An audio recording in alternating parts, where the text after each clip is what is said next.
Good morning, everyone. My name is Ellen Hannock, and I'm the director of the PPIC Water Policy Center. And I want to welcome all of you and thank you for joining us today for this program. This is the third and final session of our 3-day virtual conference, Building a Water Resilient California.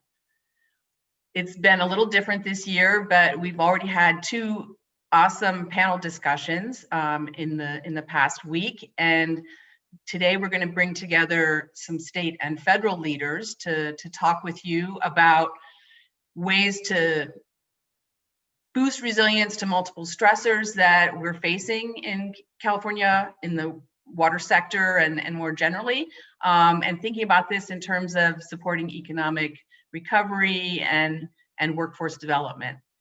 And before we kick off, I just want to give a big hearty thanks to our diverse group of sponsors who made today's event possible. These organizations are listed on your screen and on our website and on the back of a new publication that I invite you to check out called Priorities for California's Water. This diverse coalition of funders represents a broad cross-section of organizations engaged in California water, as you can see, and their support enables us to grow our audience, build our credibility and our influence as a trusted and objective source of information on water policy in California. So we'd invite you to consider joining us as a sponsor or donor so that we can continue to make programs like today's possible and ensure that they're free and open to the public. So you can learn more about supporting us at ppic.org/support. And finally, we are going to leave some robust time for Q&A with this panel because I know you're going to have questions for them. So start already thinking about that. And the way to ask questions in this format is to send us an email. You can see the address on the screen, PPIC eventquestions@gmail.com. And please include your name and organization along with your question because that enables us to give you a little shout out. So we're going to kick the program off today with a little video that we've prepared that kind of gives some highlights from the year that we've been living through and some thoughts about where we have to go.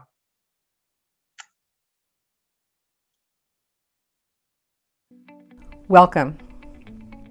Every fall for the past 4 years, we've brought together leaders from across the state to discuss pressing issues in California's water. This year, the pandemic has forced us to go virtual. So over 3 days, we're bringing together expert panels to discuss key challenges and ways forward. We hope you find these conversations useful and thought-provoking.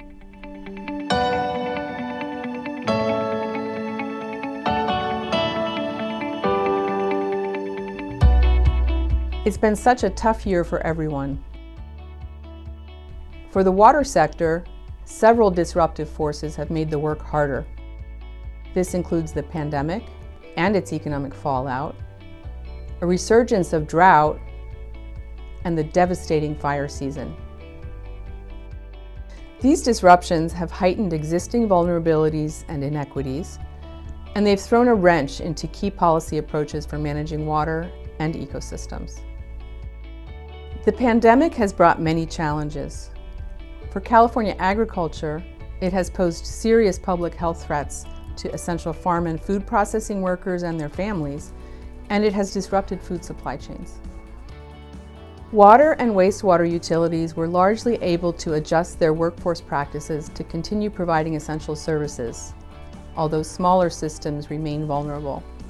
Wastewater agencies also joined the fight to track the virus with wastewater testing. The water world continues to grapple with ongoing drought. In the past 2 decades, dry years have outnumbered wet years by 3 to 1. Temperatures have been the highest in recorded history. The result is worse wildfires, less opportunity to replenish groundwater, and degraded water quality in rivers and lakes. And finally, the recession could affect water for years to come.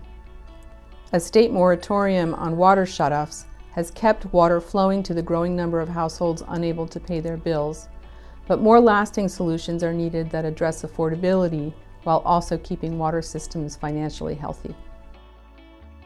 Ecosystem management, already disrupted by the pandemic, also faces financial uncertainty. critical investments to prepare for a changing climate are much less certain now. Getting voter approval for new bonds and taxes for water projects is likely to become harder until economic conditions improve. Clearly, we have a lot of work to do, but California also has the will and the skill to tackle these issues. More than ever, we need to work together to find solutions to fix what's broken and prepare for the changes to come. So without further ado, let's turn to our great panelists to see what new ideas they have for addressing these challenges. Thanks for watching. So now we're going to move on to today's panel, Priorities for a Water Resilient California. And I want to welcome our fabulous panelists. First is Joaquin Esquivel, Chair of the State Water Board. And we are very lucky to have him as a member of our advisory council at the Water Policy Center. Welcome, Joaquin. Next, we have Matt Maraghi coming to us from Washington, D.C. He is the Majority Staff Director for the House Subcommittee on Water, Oceans, and Wildlife, which is chaired by California Congressman Jared Huffman, and which includes, I counted, I think, 8 Californians in all. So it's a big, it's a very California important subcommittee. Welcome, Matt. And then last but not least, Carla Nemeth, Director of the state's Department of Water Resources. Welcome, Carla.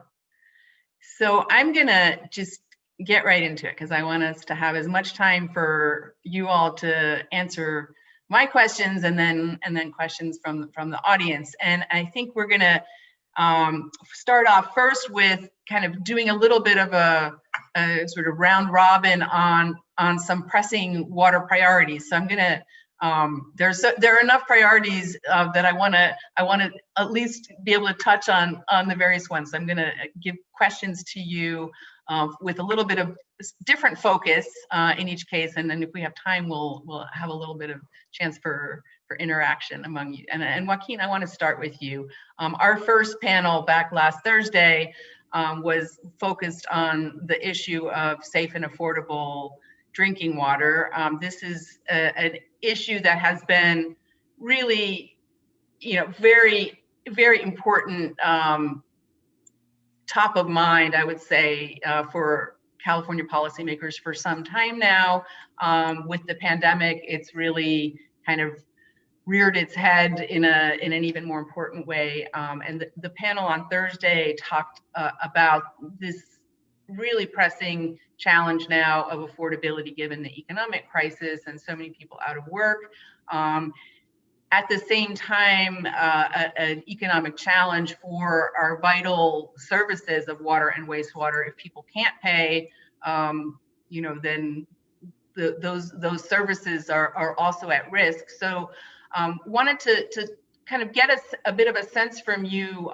California was, I think, a leader in very early on in the crisis, putting in place a moratorium on shutoffs just to make sure that these vital services are available to people.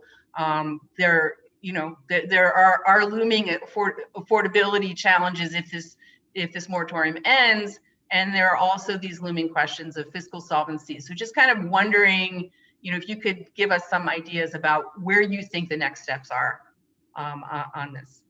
Well, thank you so much, Ellen, and so great to be with incredible colleagues here. So really appreciate you pulling us together. It is and has been top of mind, to your point, the crisis that we had before the COVID crisis when it comes to Californians without access to clean and safe drinking water. And I think back to the last drought as really an opportunity and a time when it crystallized the vulnerability small systems have, small communities, to drought, but also contaminants within their systems. And thankfully had the Safe and Affordable Fund passed a year ago. We had these resources to really focus in on it. But COVID then happened, and it really has kind of shifted some of our assumptions. We knew even before that the 130 million we had in the Safe and Affordable Fund was not going to be enough to meet the crisis, not going to be enough to really completely get our arms around the challenge. And we're in the middle of a needs assessment that will be completed next year that really helps put a finer point on what is the actual need, but at least 130 million is a good amount. And we've been able to have some good progress this first year. But with the moratorium in place, and we know many systems use, and appropriately so, shutoffs to enforce payment sometimes, perhaps. But it has unearthed an incredible amount of inequities that existed before and made them more front of mind. And the arrearages or the household debt that is accruing potentially in communities through this time is a point that the board has pursued at this moment. We're undergoing an extensive survey with our water districts, our public water systems, to find out just that, how much debt is accruing at the household level because of the moratorium that's been put in place. And importantly, what are the impacts to the system level performance that's out there? We know that many systems don't have oftentimes reserves to go for extended amounts of periods with 40 or 50% of their ratepayer base not paying into the system. And so we'll be having greater data here at the start of the year. I'm glad to say we're about 50% of our way through the survey, or we're putting a lot of staff time into this because it's a critical data point. Because I think what it'll help us do is then inform actual policy discussions. What do we do once we better quantify and understand the need out there? And again, we knew before the COVID crisis that we had an incredible challenge on our hands when it comes to providing clean and safe, affordable drinking water for all Californians. It's a systems issue. And so far as many smaller, 95%, I believe it is, of our maximum contaminant violations come from systems under 500 connections. So we have quite the challenge in the state, and certainly COVID has put a finer point and even more emphasis on what is a crisis. So Joaquin, I just want to quickly follow up on this. Back just before the lockdown started in the late winter, the board had come out with a proposal to sort of think about affordability writ large and look at some ways. It made some proposals actually for funding that, and there were a few different bins, if I remember. But part of it was just around, in general, sort of low-income household support. There was also a piece of it that kind of specifically looked at assistance with folks that are, facing shutoffs and kind of that sort of crisis, addressing that kind of crisis. Do you see the administration kind of seeking to move that piece of it at least forward this coming year? I'm just wondering, kind of, if you read the crystal ball for the year to come. I think it because of this discussion around arrearages and household debt and the affordability crisis that has been brewing for a while, but has a finer point, will, I think, necessitate a discussion around that for sure. I'd even flag that on the federal side. I know there is a low-income rate, a LIHEAP, low-income, what is an energy heating program, federal program, crisis line program, but perhaps for water, not unlike that was contemplated, to your point, in our AB 401 report, which was to explore these options around low-income rate assistance programs. I think it's important to make the distinction between a crisis program where it is about, you're not going to, there's some crisis that happens, you can't make your bill, you get a one-time assistance to get you through. But what is also needed and needs to be discussed is what are those programs that provide more of a longer term a subsidy, or at least affordability program, not unlike that we see in energy and other utilities that hasn't really come to pass on the water side. So I think these affordability programs and their discussions are going to be really important. But it is a continuum, though, of other factors in there, including other contaminants of emerging concern. The treatment costs that come with the whole sort of picture of affordability is bigger certainly than that. But these programs can have a really critical role in maintaining affordability for households. Thank you. So I want to now segue over to Carla, and I want to talk with you, Carla, about groundwater, which was the topic of our panel 2 days ago. Also, you know, the Sustainable Groundwater Management Act, SGMA, this was a big year for SGMA. In addition to everything else that's been going on, the first groundwater sustainability plans were submitted at the end of January for the critically overdrafted basins. They were sent right to your inbox, I think, or maybe, you know, definitely they were sent to DWR.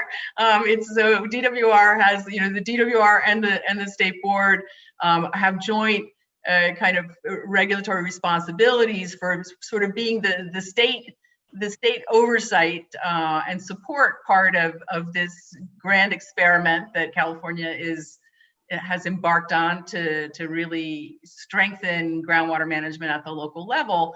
So the plans are now, I know they're not just sitting there. I know that there are people hard at work at DWR that are reviewing them. I want to ask you sort of, you know, what the plans, you know, what DWR's plans are, and sort of what you're seeing so far. But I want to sort of highlight as the segue from what we were just talking about with Joaquin, that, you know, one of the things that has been noted quite a bit in the public comments on these first rounds of groundwater sustainability plans is the fact that not all the plans seem to be doing the job that they need to on making sure, on guarding against significant undesirable effects on drinking water wells. And this is kind of another area of special vulnerability in rural communities, and whether it's sort of small communities that are dependent on a very small system that uses wells, or on the many people who depend on domestic wells. I'd love you to address that specific issue, as well as kind of the broader, what's the game plan? Sure. So thanks. That's quite a question, but we've got quite a challenge. So it's really fitting. I'll start by also thanks to PPIC for including me on this panel today. It's a great opportunity to talk about all the challenges that we face. On the SGMA front, so you're right, Ellen, this has been a big year for the department. We did have our first deadline for the critically overdrafted basins. We did get 43 plans in the door for critically overdrafted. We had about 5 more that were from medium and high basins that, you know, got theirs in early. But the department is very focused on review and decisions on the critically overdrafted. A couple of things. So we have 43 plans in the door for 18 basins. So you know inherently that there is, for most of the plans, 65% of the plans, you know, part of their success is how well they're coordinated with other plans affecting that same basin. So those plans, as a general proposition, are more complex and more complex to review. We are looking at making a first sort of tranche of decisions on some of the plans in the first quarter of 2021. That's our goal. So for folks who think we're going to run it up to the deadline, we're not doing that. We're really starting to work through some of the issues. And a couple of things that I keep going back to, kind of 2 takeaways here. Context is everything. And a lot of what we're doing in SGMA is about implementation. And so I think the law just fundamentally recognizes that context is everything. That's why the law is the way it is in terms of delegating these authorities or vesting these authorities at the local level. But what it means, and when plans come in for review, we have a couple of options. One is we can approve as is and implement and keep going. We can approve with specific corrective actions. We can call a plan incomplete.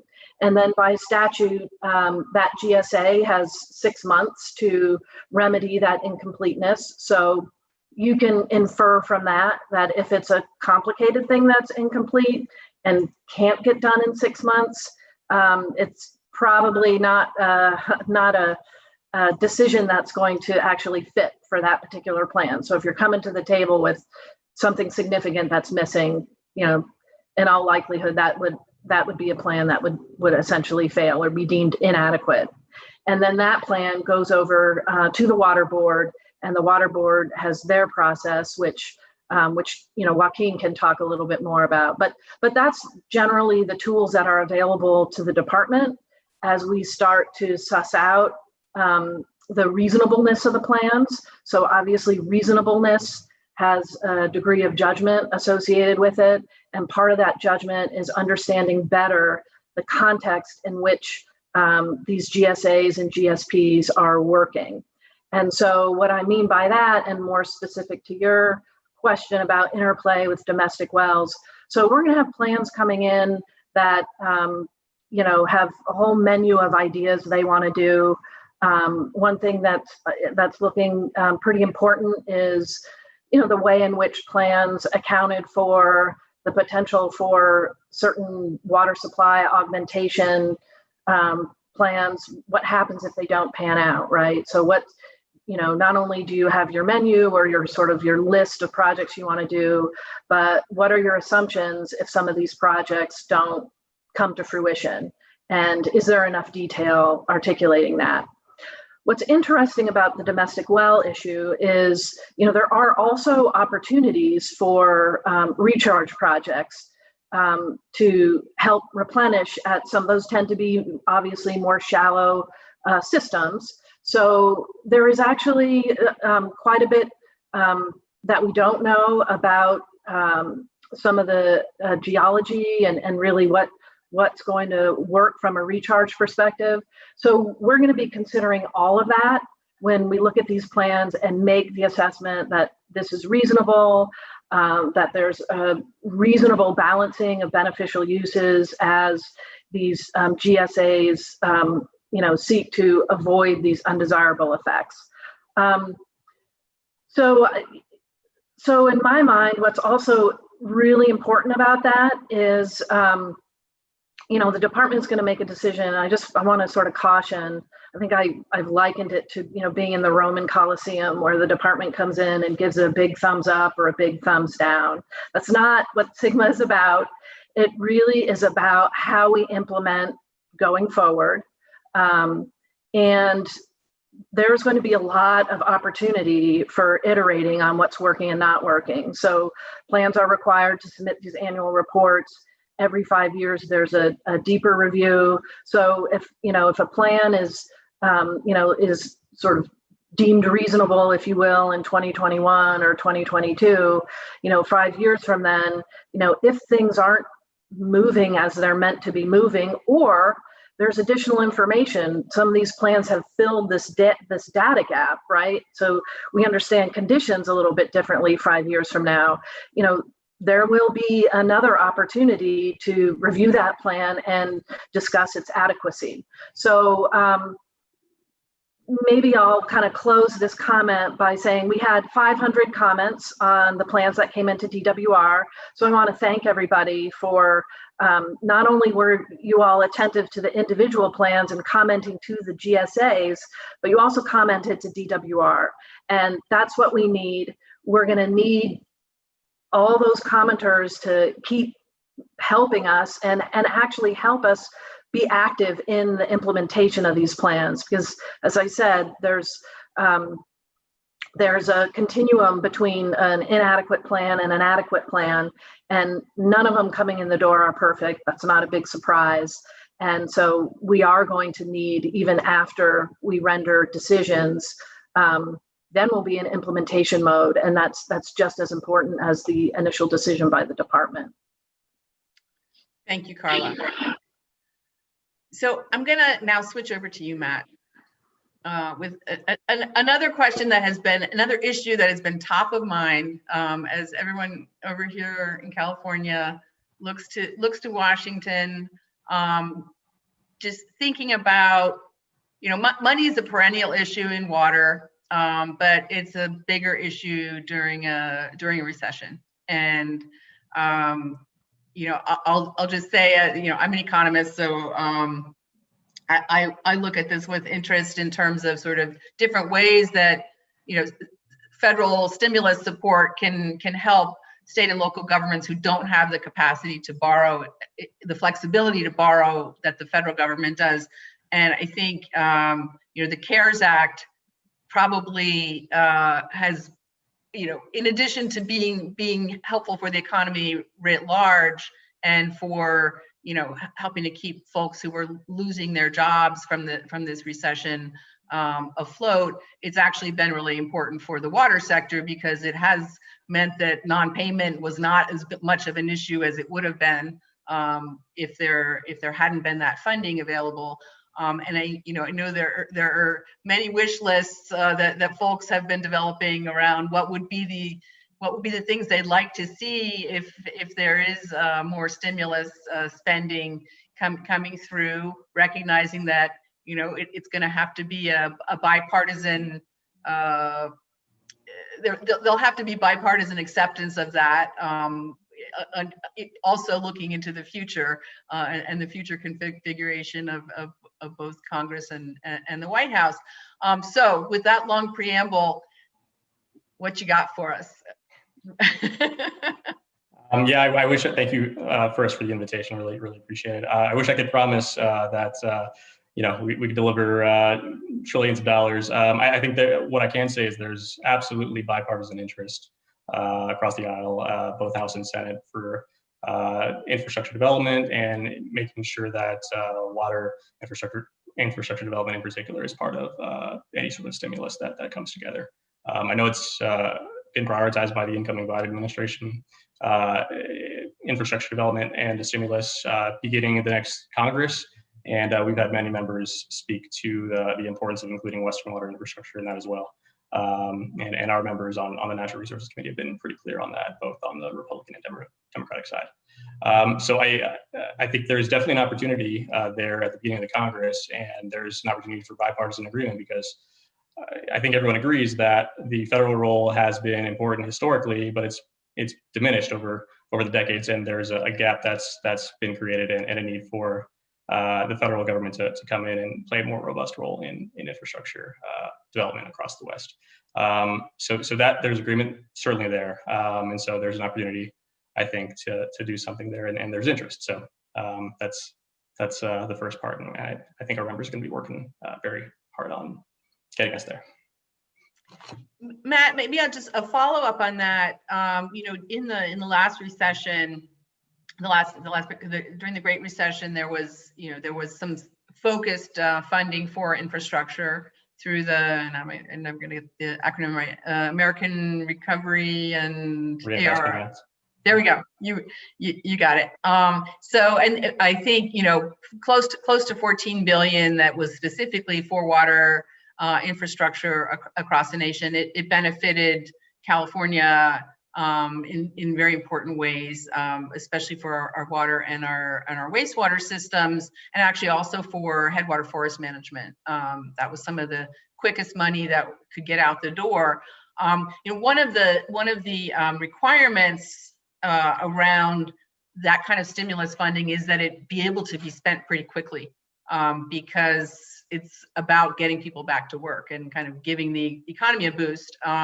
And so raise the challenge of sort of how do you set up the criteria for what's shovel ready, but also make it possible for kind of meeting some equity goals and really getting some of that funding to the vulnerable communities. And just wondering if you've got any words of wisdom for Californians as they kind of get ready for that possibility.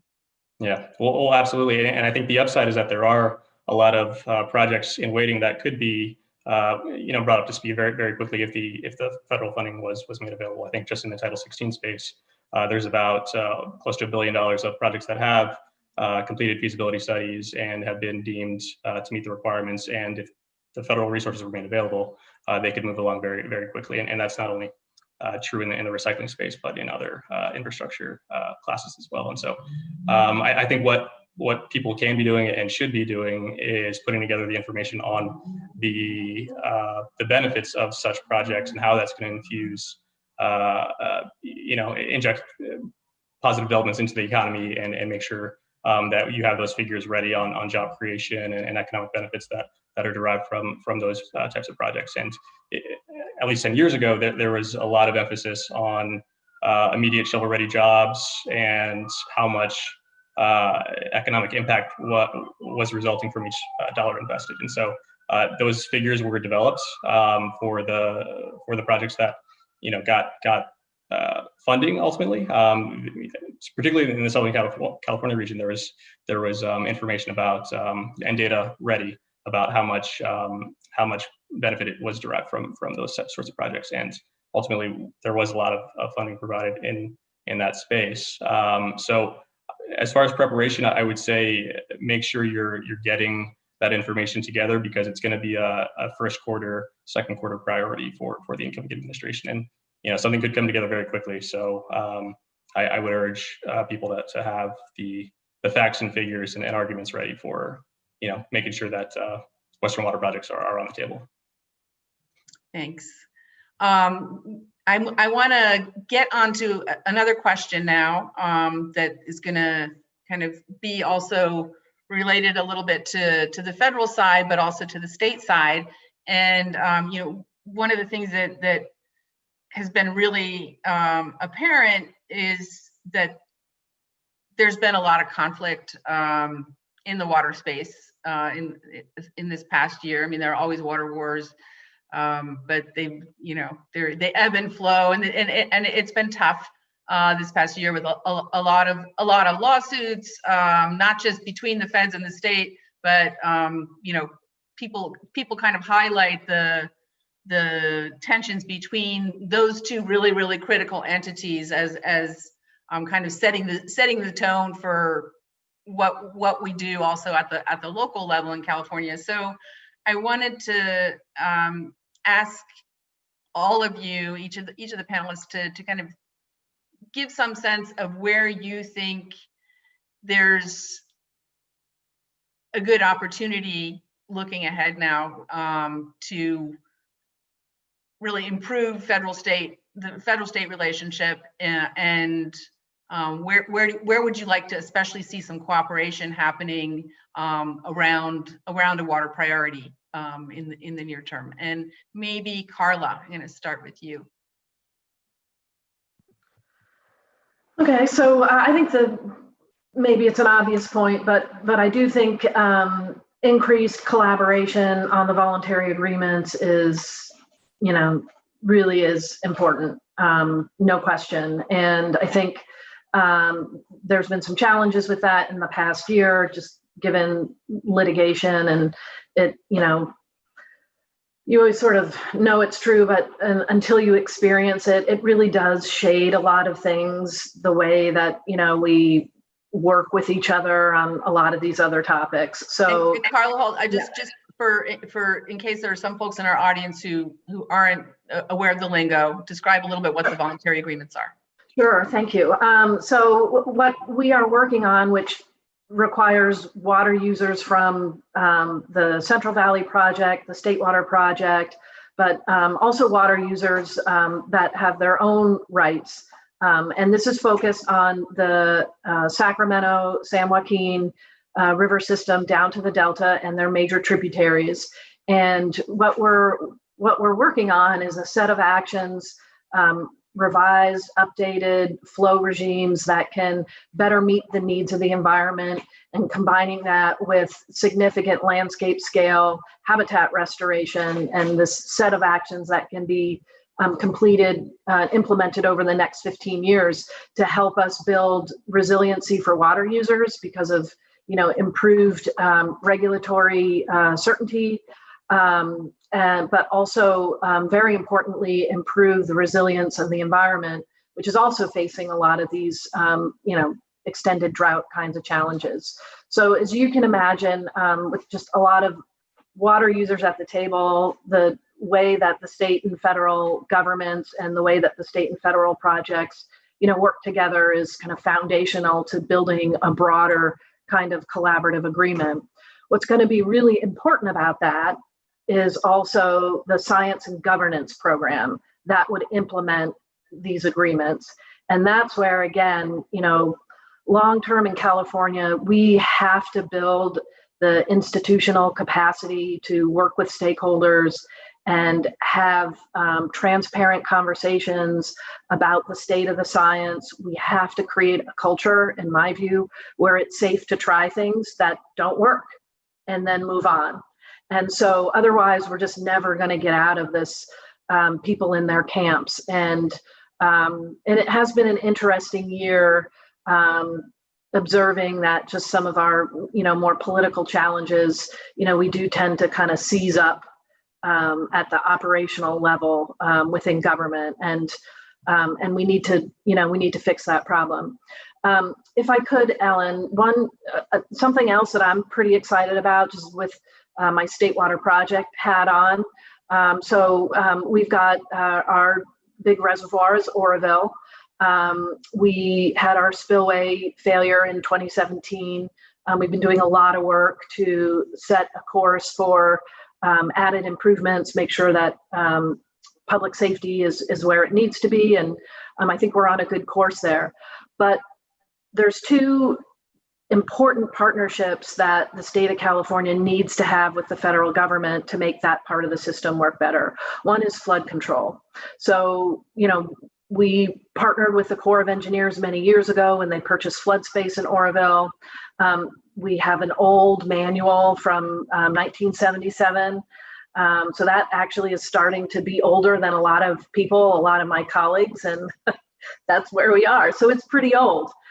So we very much need to partner with the federal government to update how we're managing floodwaters so that it really is forward-looking and thinks about climate and thinks about these extreme hydrologies. And we got to get that work done, because that is also going to drive investment in aging infrastructure. So that's critical. The second critical piece is the wildfire piece. So DWR has been active in the Feather watershed over the last 5 years, reducing fuel load. It would be great to establish deeper partnerships with the Forest Service. We've got the Plumas up there to make sure that we're really thinking about protecting that watershed, given the wildfire risk. For me, the big take home with climate change is, what really gets us in trouble is a whole cascade of effects, right? Things tend to grow exponentially. And so, having watched things very closely in 2017, there were a lot of ways Mother Nature really was challenging, but there are a lot of ways that we were fortunate, with Mother Nature. That's not always going to be the case, right? So really getting a holistic partnership going with federal agencies to look at these systems and be planning across these multiple benefits is going to be essential. Thank you. And Joaquin, let's go over to you. I see you nodding your head. So I'm guessing that means you agree with Carla on some things, at least that she said. So you want to amplify or add things?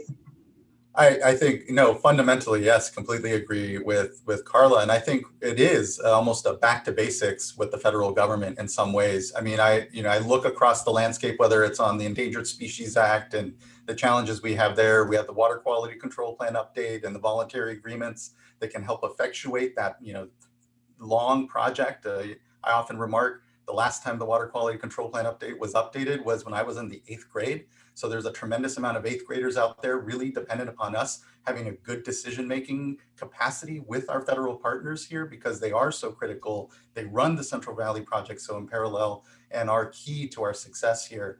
And and it's not just, we can even take it outside the lens of California.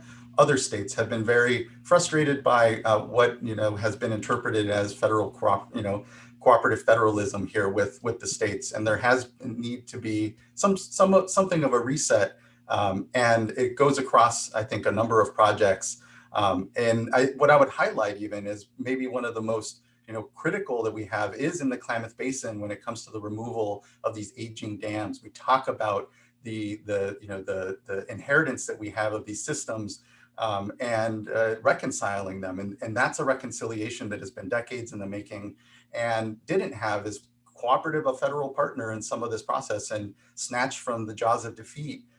Governor Newsom really led in making sure that we work directly with the dam owners to ensure that project continues to move forward. So having instead a federal partner there that's willing to listen to states and really incorporate what is a great amount of leadership that is happening at the local level, to the state level, to the federal, and really develop a shared vision, I think is going to be really critical.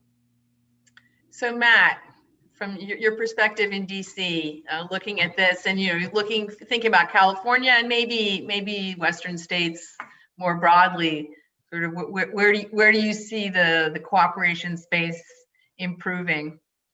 Well, to tag on to something Joaquin just said, I think the FERC regulated hydropower projects and the looming relicensing process for so many of them. I think 1 out of 5 FERC licensed projects over the next 5 years are going to come up for relicensing. That's such a key area where there's going to need to be state and federal cooperation, and the Klamath example is an important one, and I think a model for the kind of things that we're going to need to be doing at the federal and state level and the partnerships that are going to be needed. So that's a key piece. Some of the biggest things that we've done this Congress have been around the Colorado River and all the collaboration around the work there with the drought contingency plan legislation. That was essential to do, and it was successful because the states and the parties within the states had worked so long on developing the regime and the agreements needed to effectuate the conservation measures that were needed to sustain the reservoirs. And so once that came to us, that also required collaboration on both sides of the aisle to make sure that there was a balanced stakeholder amount of buy-in for those things. And I would just say that in general, the things that we're going to be successful in doing and moving at the federal level are going to need to be things that have balanced stakeholder buy-in from all the key Western water stakeholder groups. That includes obviously the water user community, that includes tribal interests, that includes NGOs, and that's when the stakeholder community is united in coming to Congress with something like that. That's what's going to set you up for success, because in divided government and in all the ways that legislation can be stalled, which there are a number of ways, you really need to have that broad buy-in from the stakeholder community to be able to be successful, and at least in getting things that are sustaining. Well, thanks for wrapping up with that point, Matt, which was also a kind of a really big theme that we heard on Tuesday in the discussion around groundwater, that at the local level too, getting all of the interest to the table and thinking about the problem in a broad enough way that everybody can see where there's a solution for them, and it is key to moving forward and enabling to speak to Carla's point about taking risk, enabling people to try stuff that's innovative and maybe risky, because there's sort of some shared vision around what needs to happen. So we're almost ready for going over to audience Q&A. So now it's time for our lightning round. And this is, we did this with our other 2 panels. And this is about your elevator pitch to the Biden transition team that happens to be entering the elevator with you. It's not a very tall building. So you have 30 seconds to make your pitch about the thing that you would especially like to see in terms of a water priority that you would like the administration to really, come out of the gate with in the first 100 days. And Joaquin, maybe I'll start with you.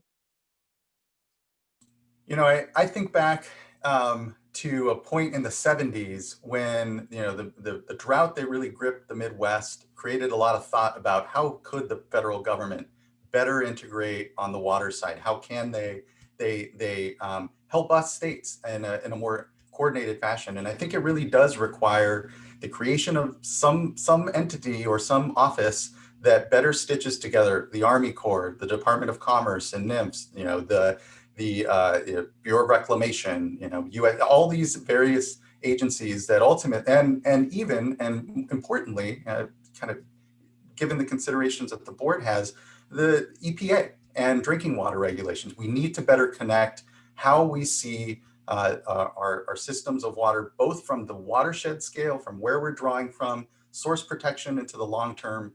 These are all conversations that need to be better integrated at the federal level, because we at the state level are left with what is often a very disintegrated approach to drought, to flood, and increasingly it's not about the separation. And that's the other just quick thing is, we have the Bureau of Reclamation on our side of the Mississippi, and more Army Corps heavy on the other. All these conversations are increasingly integrated, and the federal government needs to step up and do so. Thank you. Door just opened. Okay, now the transition team is getting back in the elevator, and Carla, you're riding down with them. I was going to say, could I be sitting next to Joaquin in the elevator?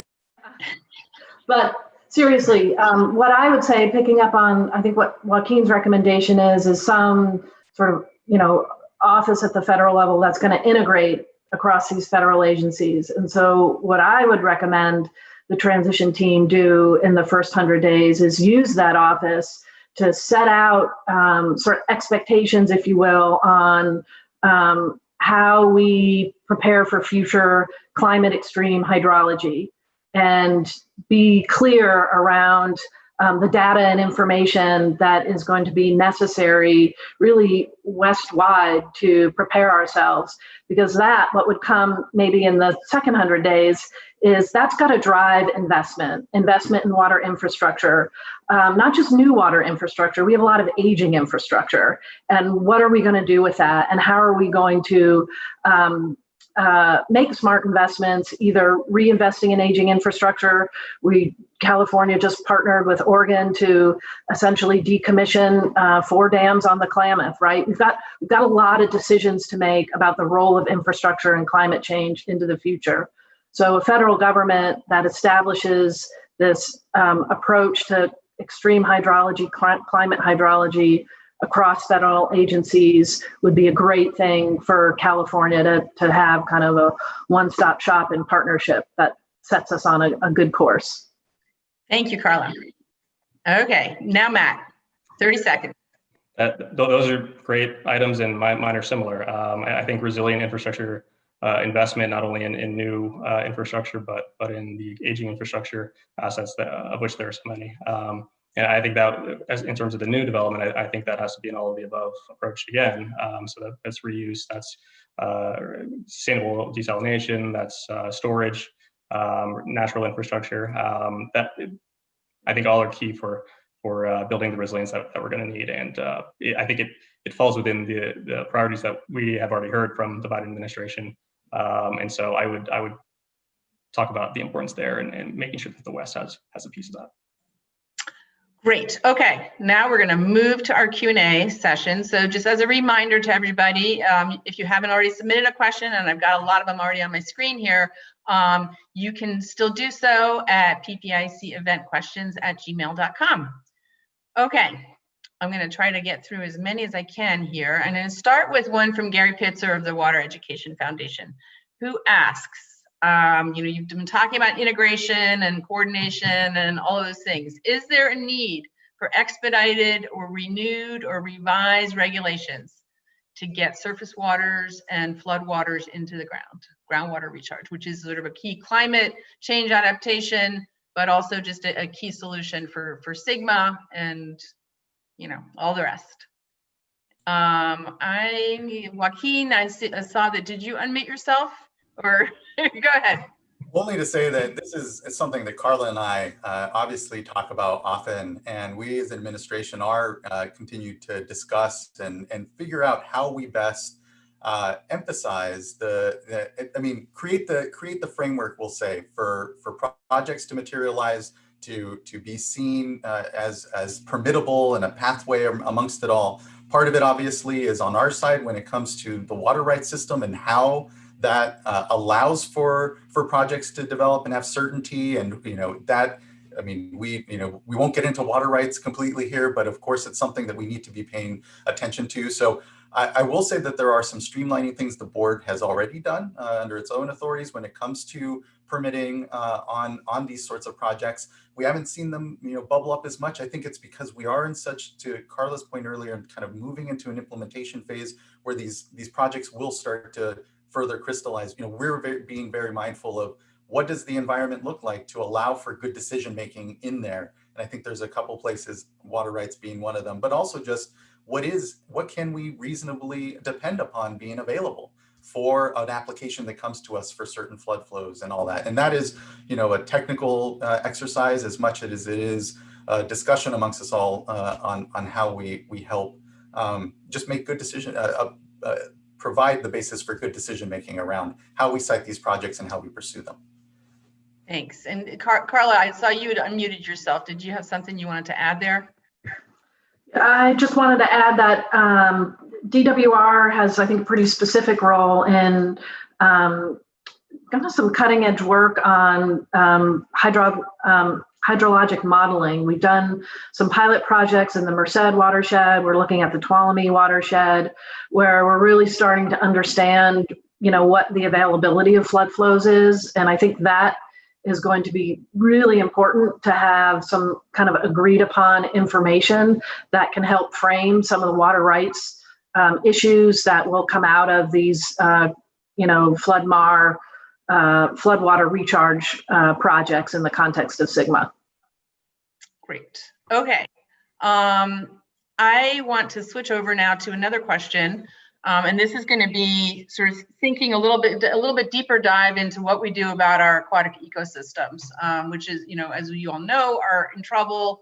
Climate change is not their friend. And there's been, emphasis on this in the governor's water resilience portfolio. And then there was the recent announcement of the 30 by 2030 executive order to improve management of our aquatic ecosystems and our land. So this question from John Calloway, who's at the University of San Francisco, but was, until recently wearing another hat of the head of the I guess the Delta Science Program's lead scientist. So hi, John. And John wants to know, how does the state kind of pull all of those priorities together? I'm going to say lofty. He didn't say that in his question, but to really make a difference on improving our aquatic habitat. And are there ways to think about also using that habitat for mitigating greenhouse gas emissions? Wetlands, for example. So I don't know who would like to. Carla? Go ahead. Yeah, I'll take a stab at that. Hi, John. That's a good question. So a couple of things that come to mind. One, I mentioned these voluntary watershed agreements that would drive a suite of actions, flow regimes and habitat restoration. But we are already working on the habitat restoration. And as I mentioned, I think landscape scale is really important.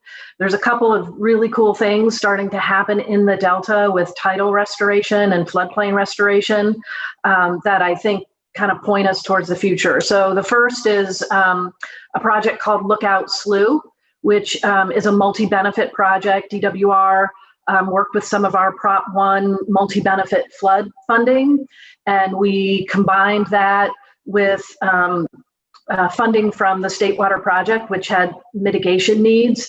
And we saw that if we put these two pieces together, we could do something at a scale that, up until this point hadn't made itself available. So in that project, we're looking at 3,000 acres of restoration. And if you go out there and you really look at the landscape, it's pretty incredible, right? And so that, in my mind, starts to be a little bit of a game changer. We get out of this kind of postage stamp sort of approach to restoration. And a lot of it is challenging because we need to work with landowners and we need to work with the local jurisdictions because of, tax-based concerns and how do we pull off these kinds of projects.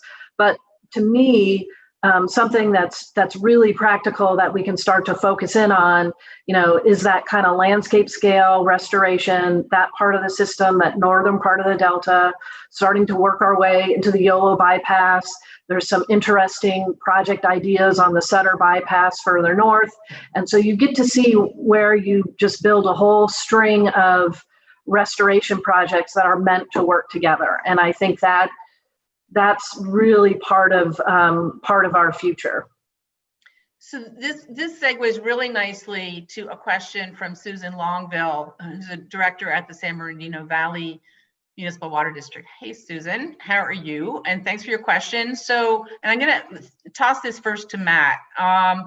Susan is thinking about, what kind of thoughts the panel has on how to create ways to pay on an ongoing basis for the funding needed to realize some of these strategic opportunities along the lines of the kind of thing that Carla described, but really thinking across California in the different regions in order to address the risks of extreme climate change. And Matt, just thoughts that you have from what you've seen in California or elsewhere of strategies that could be helpful.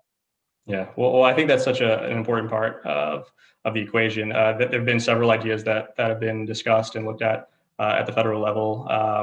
There's different types of loan programs that we have represented in different types of legislation that we've moved through the House.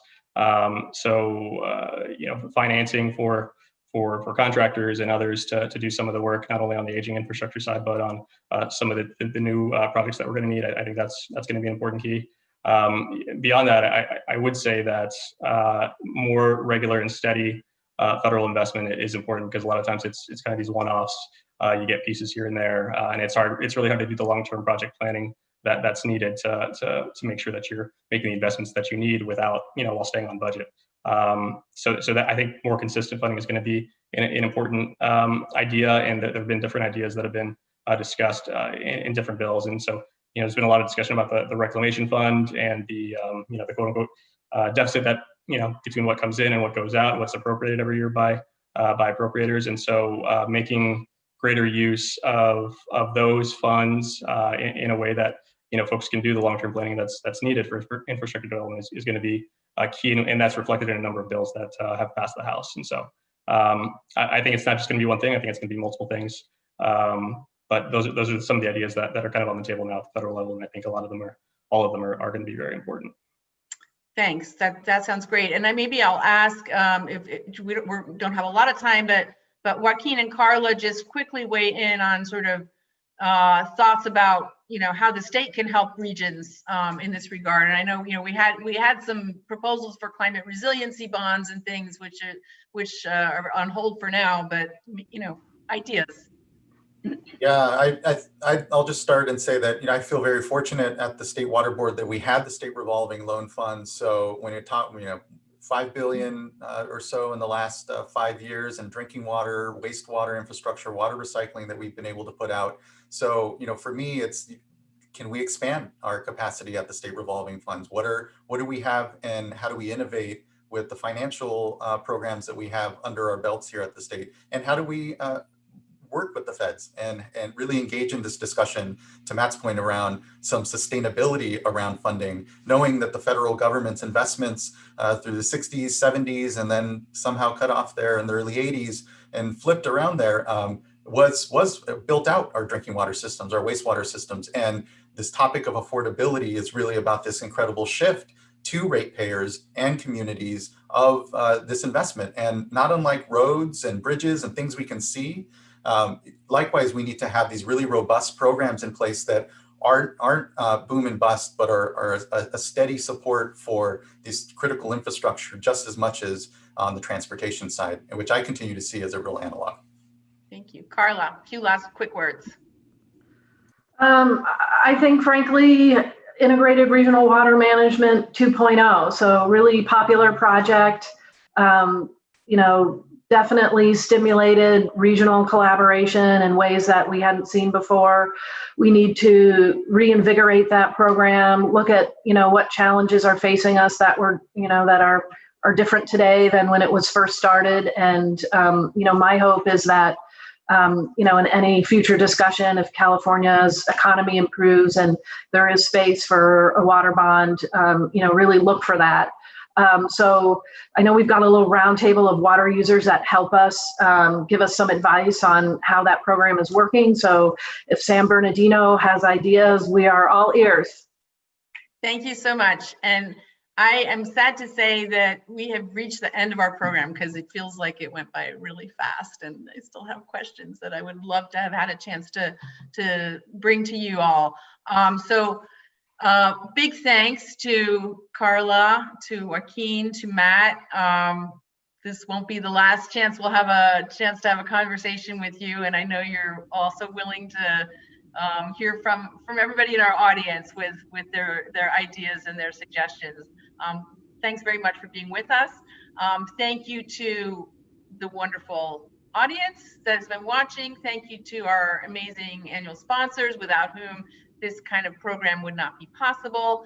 And also just keep in mind that you will, if you registered for this event later today, you will receive a survey to ask you how we did. Please answer it, because that really helps us improve these virtual events.